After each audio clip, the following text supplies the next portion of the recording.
दोस्तों एएलपी का एग्ज़ाम अक्टूबर में नहीं तो नवंबर में होने के पूरे पूरे चांसेस हैं। जैसे ही टीसीएस कंपनी को ठेका होगा तुरंत एग्ज़ाम की डेट आ जाएंगी और तब आप कहोगे कि अरे यार इतनी जल्दी एग्ज़ाम आ गया, इतनी जल्दी क्यों? क्योंकि आप प्रिपेयर नहीं थे पहले से।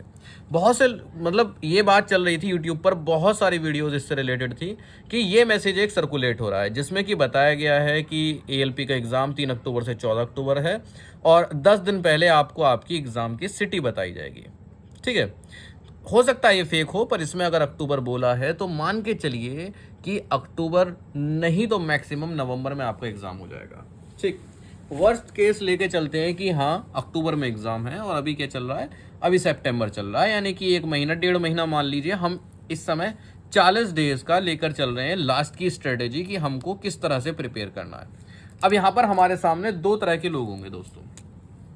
कौन से दो तरह के लोग होंगे?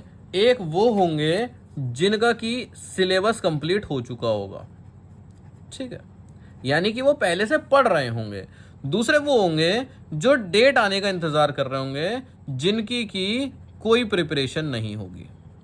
ठीक, अब जिनकी प्रिपरेशन नहीं है उनको चाहिए एक शॉर्ट और स्मार्ट स्ट्रेटेजी जिससे कि वो बहुत कम पढ़कर सिलेक्शन ले लें या फिर मैक्सिमम नंबर ला पाएं। ठीक, ये इस वीडियो में हम बात करेंगे। दूसरी चीज, जिनका सिलेबस कंप्लीट हो गया उनका अब अगला स्टेप क्या होगा, जो कि वो फाइनलाइज करेगा कि वो अपने नंबरों को मैक्सिमम से मैक्सिमम रख पाए। देखिए, मान लीजिए 1000 बच्चे यहाँ पर बैठ रहे हैं, उन 1000 में से एक क्या हो गया, एक बंदे की सोच है कि भाई मुझे टॉप करना है, दूसरे बंदे की सोच है कि यहाँ तक कट ऑफ जाएगी, मुझे बस इसके ऊपर आना है। तो जिनका सिलेबस पहले से कंप्लीट है वो इस ऊपर की कैटेगरी में देखेंगे अपने आप को कि यार मैं ऊपर रहूं, और जो अभी तक जिनकी प्रिपरेशन चालू नहीं हुई है, विदाउट प्रिपरेशन वाले, ये सोचेंगे यार मैं किसी भी तरह से जुगाड़ बिखरा के किसी भी मतलब तुक्के फिट करके कम पढ़ के कुछ ऐसी स्ट्रेटेजी बनाऊं कि मैं पासिंग वाले बच्चों में आ जाऊं। ठीक है, अब जरा चलते हैं, यहाँ पर मैं आपको सब्जेक्ट बताऊंगा। पहले उनकी बात कर लेते हैं जिनकी तैयारी नहीं हुई है। बात करूं तो यहाँ पर आपको 3 सब्जेक्ट फोकस में रखने हैं, मैथ, रीजनिंग और साइंस। ठीक, क्यों? क्योंकि दोस्त मैथ 20 नंबर की आती है, रीजनिंग 25 नंबर की आएगी सीबीटी 1 में लेके चलना है, सीबीटी 2 तो अभी भूल जाओ, और साइंस आएगी 20 नंबर की। कुल मिला के 75 में से 65 नंबर ये 3 ही सब्जेक्ट देंगे। अब आप क्या करिए, मैथ लीजिए। ये मैं उनके लिए बता रहा हूं जिनकी की तैयारी अभी कंप्लीट नहीं है। जैसे कि आपने मैथ की बुक ले ली, ठीक है, आपने देख लिया कि यार ये सब मैथ का सिलेबस है पूरा, ये ठीक है, यहां तक सिलेबस है, 23 चैप्टर हैं। ठीक, अब 23 चैप्टर में से आपको क्या करना है, पेन कहां गया भाई, मान लीजिए मैथ आपने ली और मैथ में कितने चैप्टर हैं, मैंने कितने बताया अभी, 23 चैप्टर हैं। हर चैप्टर में से अगर आप 5 सवाल लेते हैं तो 23 पंजे कितना होता है, 115 क्वेश्चन। 115 क्वेश्चन मैं नहीं मानता कि भाई बहुत बड़ी चीज़ है। मेरे हिसाब से तो 115 क्वेश्चन आप 2 दिन में ख़त्म कर देंगे। ठीक, पर मेन चीज़ क्या है कि आपको इसमें सीखने भी हैं। कुछ ऐसे चैप्टर होंगे जो आपको नहीं आते होंगे, तो सीखना जिसके के लिए आप यूट्यूब या बुक की हेल्प ले सकते हैं, प्लस 115 क्वेश्चन इस तरह से आपने मैथ में कर लिए, इसी तरह से आपने रीजनिंग में कर लिए। साइंस का भी अलग बताऊंगा, मैथ और रीजनिंग इसी तरह से चलेगा। ठीक, ये मैं किन के लिए बता रहा हूँ, जिनकी तैयारी नहीं है और वो 1 महीने में तैयारी करना चाहते हैं। अब आप कहोगे यार ये बुक कौन सी खोल के बैठे हो भैया।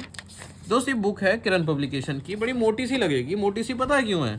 क्योंकि जब आप इसमें क्वेश्चन कर रहे होगे, ठीक, तो उस क्वेश्चन को जब आप आंसर देखोगे आंसर की में, तो उस आंसर की के नंबर के साथ साथ उसका एक्सप्लेनेशन भी होगा, तो एक्सप्लेनेशन की वजह से थोड़ी सी मोटी हो गई है।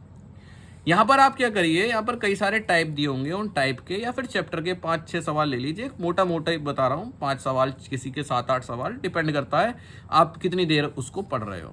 अगर आप अभी भी मन लगा के पढ़ो 1 महीने में, जिस तरह से मैं बता रहा हूँ, आपका सिलेक्शन हो जाएगा। साथ में एक पेंसिल रखो और जिन जिन सवालों को आप करते जाओ उन पर गोला बनाते जाओ कि मैंने ये कर लिया, ये कर लिया, ये कर लिया, इस चैप्टर के ये गोले बन गए। यानी आपको पता चल गया कि मैंने इस चैप्टर के ये सवाल कर लिए हैं।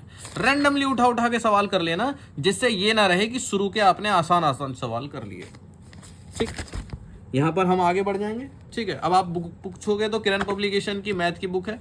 ठीक है, और डिस्क्रिप्शन में लिंक भी है और आप अमेजन, फ्लिपकार्ट या फिर किसी दुकान से कहीं से भी खरीद सकते हैं। चलिए, अब इस तरह से क्या होगा, आपके मैथ के 1 chapter, 2 chapter, 3 chapter, 4 chapter, 5 chapter, 6 chapter, कुल मिला के सारे चैप्टर कंप्लीट होते जाएंगे। और सेम इसी तरह से आपको लेकर चलना है रीजनिंग को भी। ठीक है, रीजनिंग की भी ऐसी ही बुक आती है। अब आप कहोगे यार तो बड़ी मोटी है, मोटी इसीलिए है क्योंकि दोस्त इसमें वो क्या कहते हैं, एक्सप्लेनेशन भी दिया होता है, सॉल्यूशन भी दिया होता है। इसमें भी आप यही करिए, आप देखिए यहाँ पर जो भी आपका ये चैप्टर्स हैं, यहाँ पर अलग अलग टाइप हैं। अब क्या करिए, आप हर टाइप के 3-3 सवाल ले लीजिए। जैसे आप पहला चैप्टर देख रहे हैं, इसमें 5 टाइप के सवाल हैं, हर टाइप के 3-3 सवाल ले लीजिए। तो एक अप्रोक्सीमेशन ये रहेगा कि आपके इसमें देखो 26 चैप्टर हैं। ठीक है, ये इधर वो दे रखा है, सब दे रखा है इसमें किस चैप्टर से कितने सवाल आते हैं। 26 चैप्टर हैं।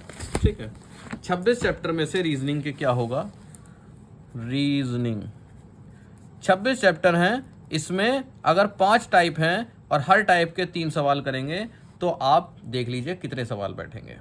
ठीक है, 26 पंजे कितना होता है, 130, और 390 सवाल करीब रीजनिंग के बैठेंगे। पर हाँ, इससे ये होगा आपकी रीजनिंग बहुत अच्छी हो जाएगी दोस्त। रीजनिंग आ रही है 25 नंबर की।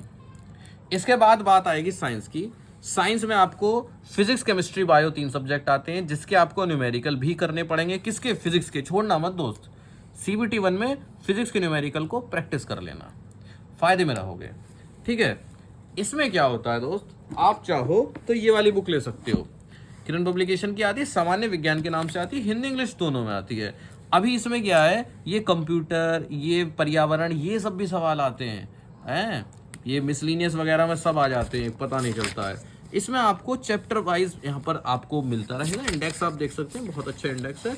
यहाँ पर जो आपको क्या करना है, आप जैसे प्रोजेक्टाइल मोशन है, 11th की बुक से प्रोजेक्टाइल मोशन पढ़ोगे, 9th की बुक से आप देखोगे कितना बड़ा चैप्टर है। यहाँ पर एक पेज में, मतलब एक यहाँ पर जरूरी चीजें यहाँ दे दी, जरूरी चीजें यहाँ दे दी, और चैप्टर खत्म। सर्कुलर मोशन है, सिर्फ काम की बातें आएंगी, जिससे कि बिल्कुल आप इंपॉर्टेंट पढ़ो, जो सवाल पूछे जाते हैं, चैप्टर खत्म। इसके बाद इनके प्रैक्टिस के लिए क्वेश्चंस आएंगे, और उसके बाद आंसर, और फिर उन आंसर का एक्सप्लेनेशन। अगर एक्सप्लेनेशन ना हो तो दोस्त ये बुक बड़ी पतली सी रहेगी, तो डरने की जरूरत नहीं है मोटी बुक से। इस तरह से क्या होता है, इस तरह से दोस्त आपका ये सब हो जाता है, क्या कहते हैं, साइंस कंप्लीट हो जाएगी। फिजिक्स, मैथ और रीजनिंग की बुक से सवाल करने हैं, और साइंस के आपको नोट्स बनाने हैं, या फिर आप साइंस में भी उनको अंडरलाइन करते जाइए, नोट्स बना लीजिए तो ज़्यादा अच्छा है। इस तरह से आपका 1 महीने में सिलेबस अच्छे से कंप्लीट हो जाएगा, कोई दिक्कत नहीं रहेगी। और बुक में गोले बने होंगे तो आपको पता चलता रहेगा कि ये सवाल मैं कर चुका हूँ। अब अगर आपके पास एक्स्ट्रा टाइम बचता है तो आपके लिए सबसे जरूरी है 2 बुक्स मैं बिल्कुल रिकमेंड करूंगा, चाहे आपका सिलेबस कंप्लीट हो गया हो, चाहे आपका कुछ ना हुआ हो। पहली बुक प्रैक्टिस वर्क बुक। आप क्या करिए, प्रैक्टिस वर्क बुक ले लीजिए, ये किरण पब्लिकेशन की, डिस्क्रिप्शन में लिंक मिलेगा दोस्त आपको। ठीक है, इसमें मॉडल प्रैक्टिस सेट है कि पेपर ऐसा आ सकता है, 2024 का पेपर ऐसे आ सकता है। भाई लोग अपनी बहुत सारी रिसर्च करते हैं, है ना, और देखते हैं तो, और वो एक मॉडल पेपर तैयार करते हैं यार, ऐसा इसके बहुत सारे सवाल फंसते भी है एक्चुअल पेपर में। आप क्या करिए, मोबाइल में टाइमर लगाइए 60 मिनट का, 75 सवाल सॉल्व कीजिए। आज एक पेपर करिए और एक पेपर करिए प्रीवियस ईयर क्वेश्चन का। ठीक है, ये बुक है, बहुत अच्छी बुक है, क्योंकि इसमें फर्स्ट स्टेज और सेकंड स्टेज दोनों के क्वेश्चन पेपर हैं। आप इसमें क्या मिलेगा, इसमें मिलेगा पिछली बार के आए हुए सवाल, और इसमें क्या मिलेगा, इसमें मिलेगा मॉडल पेपर, यानी कि इस तरह का पेपर आ सकता है। आपको दोनों के जो सवाल हैं वो प्रैक्टिस करने हैं डेली के। क्यों? क्योंकि अब आपका यही रास्ता बचा है, PYQs और प्रैक्टिस वर्कबुक। इसमें सवाल जब आप करेंगे तो आपकी क्या क्या चीजें इंप्रूव होंगी। पहली चीज, आप टाइम देख पाएंगे कि यार मैं जो 75 में से सवाल करने हैं, ये मैं 60 मिनट के अंदर कर पा रहा हूं या फिर नहीं कर पा रहा हूं। आपने पढ़ाई कर ली, पेपर में बैठे और आपके 10 सवाल छूट गए, बेकार भाई, सारी पढ़ाई बेकार। आपने जो आज तक ITI, डिप्लोमा, BTech किया, सब बेकार। नौकरी के लिए किया था और नौकरी के पेपर में आपने हक दिया भाई, तो कोई फायदा नहीं है, कमी नहीं छोड़नी है। इसलिए आप जब प्रैक्टिस वर्कबुक या PYQ की बुक से प्रैक्टिस करेंगे तो आपको आपकी टाइमिंग पता चलेगी। आपको पता चलेगा कि यार ये साइंस के जो 20 सवाल हैं ये तो मैं 6-7 मिनट में कर ले रहा हूं, और मैथ रीजनिंग के लिए ज्यादा समय बचेगा। ठीक है, आपके हाथ खुद ब खुद तेज चलेंगे। आप जब रीजनिंग के सवाल करेंगे आप देखेंगे अरे हर बार कोडिंग डिकोडिंग का सवाल आ रहा है, तो आपकी स्पीड बनेगी, आपको सवाल याद होंगे कि यार आपको एक पैटर्न याद होगा कि यार इसमें इस तरह के सवाल आते हैं। फिर जब आप क्वेश्चन पेपर में बैठेंगे, असली पे क्वेश्चन में बैठेंगे, परीक्षा में बैठेंगे, तो आपको कोई समस्या नहीं आएगी। ठीक है, तो अब ये बात हो गई जिनकी कोई प्रिपरेशन नहीं थी, उनको इस तरह से पढ़ना है कि हर चैप्टर के कुछ कुछ सवाल लेके चलते हैं मैथ और रीजनिंग में, और फिर साइंस में आपको पढ़ाई करनी है अच्छे से। ठीक है, 1 महीने में साइंस कंप्लीट हो जाएगी, क्योंकि सिर्फ 9th और 10th की आपको साइंस पढ़नी है, ज़्यादा साइंस नहीं पढ़नी है। ठीक है, जीए को आप अभी छोड़ सकते हैं। क्यों? क्योंकि आपके पास समय कम है और आपकी प्रिपरेशन नहीं है, ये मान के मैं चल रहा हूँ। अब कुछ बच्चे होंगे जिनका कि सिलेबस कंप्लीट हो चुका है, वो बहुत शांत दिमाग से PYQ और प्रैक्टिस वर्कबुक पे फोकस करें। ठीक है, जो PYQ वाली बुक है इसको खोलें, एक पेपर इसका सॉल्व करें और एक पेपर उसका सॉल्व करें। लाइन लगी पड़ी है भाई क्वेश्चन पेपर की, और भाई एक लिख के रख लो यार, ऐसे ही सवाल आएंगे, क्या पता रिपीटेड ही आए, है ना। ये जो सवाल हैं जरूरी नहीं है यार कि चेंज हो जाएं। अब कितने नए सवाल बनाए जाएंगे, ठीक है, बहुत सारे सवाल रिपीट हो जाते हैं। तो आप इनको प्रैक्टिस करिए और ऐसे करिए जैसे 75 सवाल है दोस्त, तो 60 मिनट का टाइमर लगाइए मोबाइल में और साइड में रख दीजिए। सबसे पहले ब्लैंक पेपर ले लीजिए और उस पर 1 से 75 तक नंबर डाल लीजिए, वो रख दीजिए। इसके बाद टाइमर लगा लीजिए, बुक खोल लीजिए, अपने क्वेश्चन पेपर को सॉल्व करते जाइए और उस पर ऑप्शन के आगे लिखते जाइए कि फर्स्ट का ए फर्स्ट, फिर सेकंड का बी। उसके बाद जैसे ही बेल बज जाए टाइमर की, उसके बाद छोड़ दीजिए। अपने 75 क्वेश्चन में से आंसर शीट में से चेक करिए। अब आपने चेक कर लिए, अब पूरे नंबर तो आपके आए नहीं होंगे, अब आपके कुछ नंबर रह गए होंगे। अब आप क्या करिए, उन आंसर शीट में जो एक्सप्लेनेशन है उनमें से चेक कीजिए कि दोस्त आपकी क्या गलती हो गई थी। जब आप अपनी गलतियों को देखेंगे तभी आप सीखेंगे कि आप एक्चुअल पेपर में क्या गलतियां कर सकते हैं। हो सकता है आप जल्दीबाजी में पॉइंटों की मिस्टेक करते हो सकता है आप कोई सिली मिस्टेक कर सकते हो।